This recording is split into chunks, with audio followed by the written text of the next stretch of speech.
আইপিএলে সাধারণত ব্যাটারদের জয় জয়কার থাকে, তারাই টুর্নামেন্টে একক প্রাধান্য বিস্তার করে। স্পটলাইটটা থাকে তাদের উপরেই। চলতি আসরে পরিসংখ্যান কিন্তু তেমনটাই বলে। তবে ব্যাটারদের সঙ্গে পাল্লা দিয়ে লড়েছেন বোলাররাও। এক নজরে দেখে নেওয়া যাক বল হাতে দুটি ছুটিয়েছেন কারা। হার্ষেল প্যাটেল। দল হিসাবে চলতি আইপিএলটা খুব একটা ভালো যায়নি পাঞ্জাব কিংসের। তবে দল যেমন করুক, নিজের সামর্থ্যের প্রমাণটা বেশ ভালোভাবে দিয়েছেন ভারতীয় বোলার হার্ষেল প্যাটেল। 19.87 গড়ে 14 ম্যাচে 24 উইকেট নিয়ে আসেন শীর্ষ উইকেট শিকারীর তালিকায় সবার উপরে।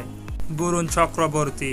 কলকাতা নাইট রাইডার্সকে শিরোপা জেতানোর পিছনে বড় অবদান ছিল স্পিনার বরুণ চক্রবর্তী।